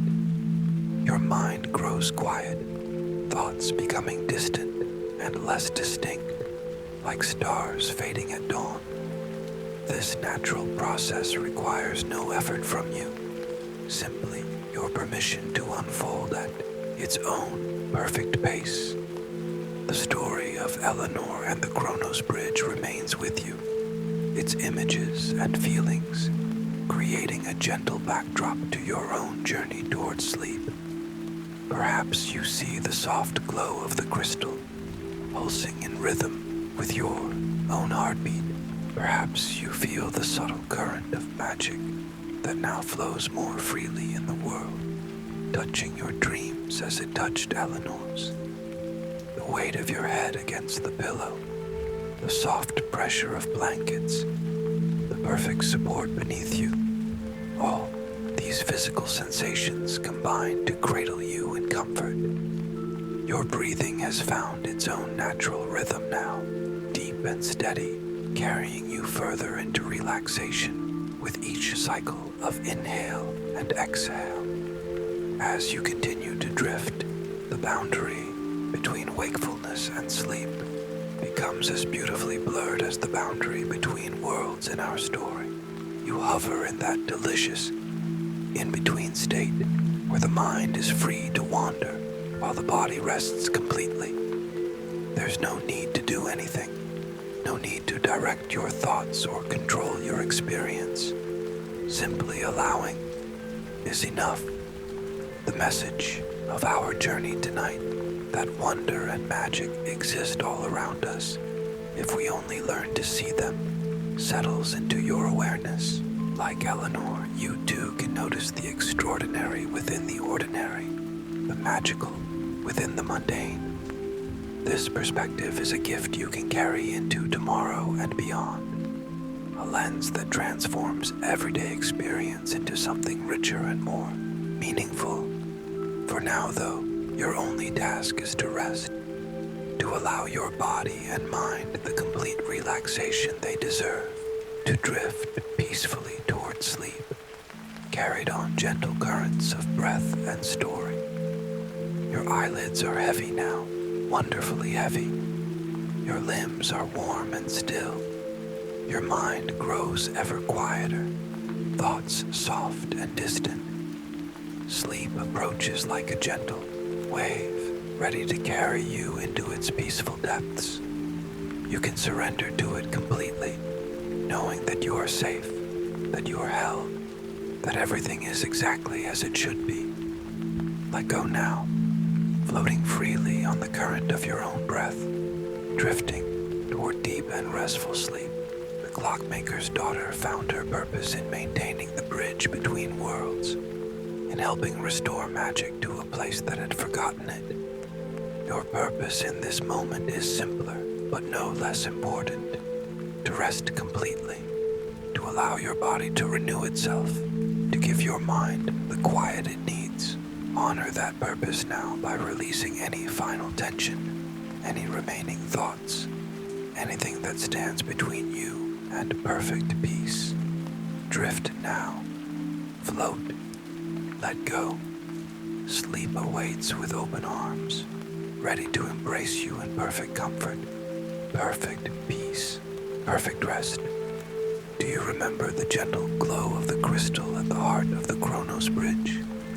That soft, pulsing light that matched Eleanor's heartbeat as she slept. Imagine that same comfortable warmth spreading through your body now, beginning perhaps in your chest and flowing outward to your limbs, your head, your fingers and toes.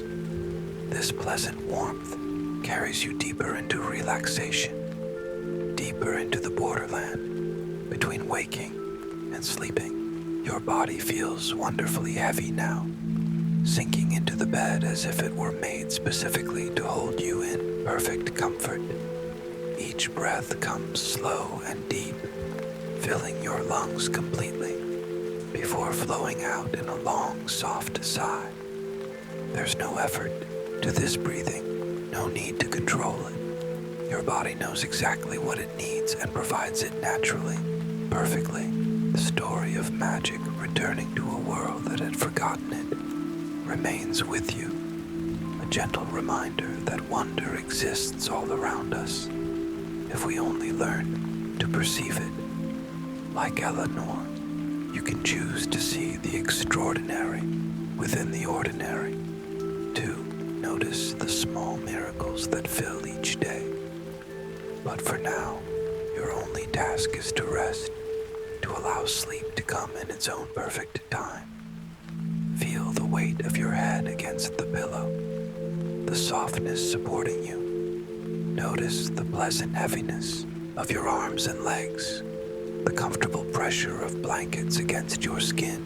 These physical sensations anchor you in the present moment, while your mind begins to drift, to wander in that spacious territory between thoughts where peace resides. Your breathing continues its slow, steady rhythm, each inhale bringing calm, each exhale releasing anything you no longer need to carry. This natural cycle connects you to the deepest wisdom of your body, which knows exactly how to replenish and restore itself through rest. Trust in this wisdom now, allowing it to guide you toward sleep with gentle persistence. As you drift deeper into relaxation, you might notice that the boundaries of your body seem less distinct, as if you're melting into the comfort that surrounds you. This pleasant sensation of merging, of releasing the need to maintain the separation, is a sign of profound relaxation. Welcome it, allow it, enjoy the freedom it brings. The quiet of the night enfolds you like a comfortable blanket, creating a space of perfect peace. Within this quiet, your mind gradually releases its hold on waking concerns, allowing thoughts to become more distant, less compelling. Like clouds passing across the sky, they move through your awareness without requiring your attention or engagement. Sleep comes closer now, its gentle presence felt in the increasing heaviness of your eyelids, the softening of your thoughts, the deep comfort that permeates your body. There is nothing you need to do to invite sleep, except exactly what you're doing now, resting, breathing, allowing. Sleep knows the way to you and comes in its own perfect time. As your consciousness begins to shift towards sleep, you might notice brief images or fragments of dreams beginning to form. These are the mind's stepping stones toward deeper rest, gentle transitions between states of awareness. There's no need to hold on to these images or make sense of them. Simply notice them and let them guide you further into sleep's embrace. Your breathing has become even slower now, even deeper, carrying you on gentle waves toward complete rest. With each exhalation, you release a little more tension, a little more effort, a little more wakefulness. The path to sleep grows clearer with each breath, more inviting, more natural. The weight of your body against the bed feels perfectly right, a pleasant heaviness that anchors you in deep comfort.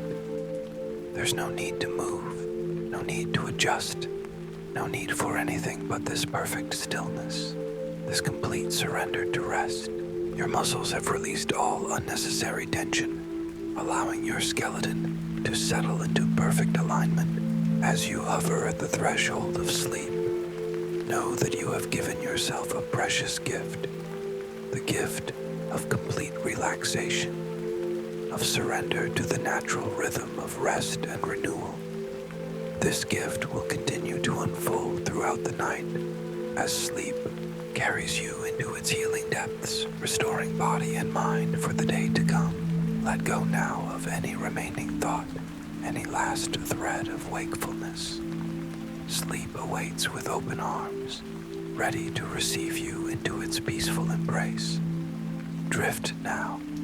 Float. Surrender completely to this perfect moment of transition. Sleep comes to you easily, naturally, a friend returning after brief absence. Welcome it now with your final conscious thought, and then release even that, floating free on currents of perfect peace. When you inhale, feel the cool air filling your lungs. When you exhale, feel yourself sinking deeper into comfort. With each breath, you grow more relaxed. Your body is heavy against the bed. Your thoughts grow quiet and distant. Sleep comes closer with each moment. Your eyelids are wonderfully heavy. Your limbs are warm and still. Time stretches pleasantly around you. Each breath carries you deeper into peace. The world fades gently away. Only comfort remains. Sleep welcomes you home. Rest completely now. Drift peacefully through the night. Dreams await with gentle stories. Your breath is slow and deep. Your body knows how to heal itself. Trust in the wisdom of sleep. Float on currents of perfect peace. Let go completely. Sleep now. Rest. Peace.